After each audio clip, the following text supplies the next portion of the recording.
बिहार में एक ही दिन में आधा दर्जन बच्चे नदी में समा गए।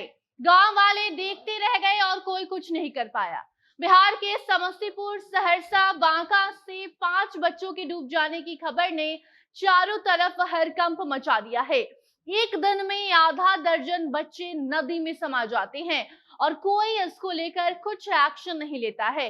कोई नदी में नहाने बच्चा गया था, कोई भैंस धोने गया था, तो कोई खेलते खेलते नदी के पास गया और फिर उसी में डूब गया।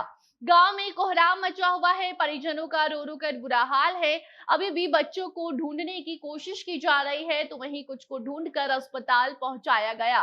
पूरा मामला आपको आगे रिपोर्ट में हम बताएंगे। अब नमस्कार, आप जनता जंक्शन देख रहे हैं और मैं आपके साथ वंदना पांडे। बिहार में भले ज्यादा बारिश ना हुई हो, बावजूद इसके नदियों का जलस्तर जो है वो बढ़ा हुआ है और यही कारण है कि हर साल की तरह इस साल भी लगातार नदी में डूबने की घटनाएं लोगों की बढ़ने लगी है। एक दिन में आधा दर्जन बच्चे की डूबने की खबर अब सबको परेशान कर चुकी है। आपको बताना चाहेंगे कि जो रिपोर्ट सामने आई है उसके मुताबिक समस्तीपुर, बांका, सहरसा सभी जगहों पर बच्चे किसी न किसी काम से नदी के पास गए हुए थे और उसके बाद वो वापस अपने घर नहीं लौट पाए। गांव में अब मातम पसरा हुआ है। परिवार वालों का रो रो कर बुरा हाल हुआ है, लेकिन बच्चे अब वापस नहीं आएंगे, ये भी पूरे परिवार को मालूम है।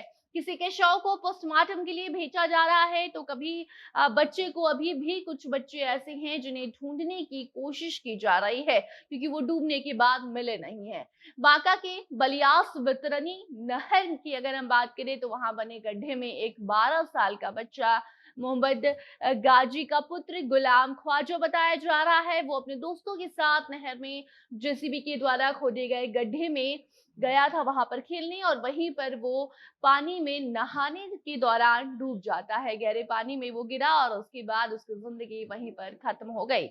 उसके दोस्तों ने आसपास के लोगों को इसकी जानकारी दी। लोग आते हैं वहां पर, बच्चे को बाहर निकालते हैं, लेकिन तब तक उसकी जान जा चुकी थी। तो वही समस्तीपुर के छोटकी पथसिया और सुल्तानगंज में गंगा नदी में डूबने से एक युवक और 2 छात्रों की जिंदगी खत्म हो गई है। तीनों के शव को पोस्टमार्टम के लिए सदर अस्पताल भेजा गया। समस्तीपुर में भी लोग ऐसी घटनाओं से काफी ज्यादा परेशान हैं। बाकी पूरे बिहार की अगर हम बात करें, तो पूरे बिहार में जब भी नदी का जलस्तर बढ़ता है, तो ऐसी घटनाएं बढ़ जाती हैं और एक एक करके सभी जिलों से ऐसी खबर जब सामने आती है, तो बात सोचने वाली है कि ऐसी घटनाएं हो जा रही हैं और प्रशासन कुछ क्यों नहीं कर पा रही है। हालांकि प्रशासन के साथ साथ उसमें बच्चों के परिवार वालों को भी दोषी ठहराना जरूरी है, क्योंकि उन्हें भी अपने बच्चों पर ध्यान रखने की जरूरत थी और साथ ही उन्हें बताने की जरूरत है कि अगर वो नदी के पास गए, तो फिर नदी के जलस्तर जो बढ़े हुए हैं उसमें नहाने के वक्त भी ऐसी घटनाएं हो सकती है, जिससे कि उन्हें बच कर रहना है।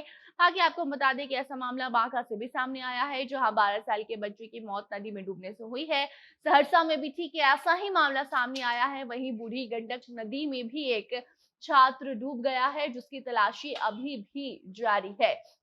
तो बात ये है कि इन खबरों को दिखाने का मकसद यही है कि लोगों को समझना होगा और अपने बच्चों को भी समझाना होगा कि अगर वो किसी काम से नदी के पास जाते हैं, तो ज्यादा गहराई में ना जाए। नदी किनारे ही भैंस धोना हो, गाय धोना हो, जो भी उन्हें काम है वो करके वापस लौट आए, क्योंकि तमाम ऐसी खबरें चलती हैं जहां बताया जाता है कि नदी का जलस्तर बढ़ा हुआ है, बावजूद उसके लोग लापरवाही बरतते हैं और कभी अपने परिवार वालों को खो देते हैं, तो कभी खुद की जिंदगी से हाथ धो बैठते हैं।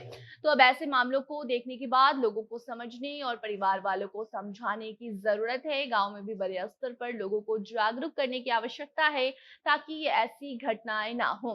बाकी अब उस मामले में कोई नई जानकारी सामने आएगी, क्योंकि अभी भी एक बच्चे की तलाश जारी है, उसे ढूंढने की कोशिश की जा रही है, लेकिन अभी तक उसका कुछ अता पता नहीं चला है। कोई अपडेट इस खबर में आती है तो आप तक उसे हम जरूर पहुंचाएंगे। तब तक आप उस पूरे मामले को लेकर क्या कुछ कहना चाहते हैं, अपनी प्रतिक्रिया कमेंट सेक्शन में जरूर बताइए।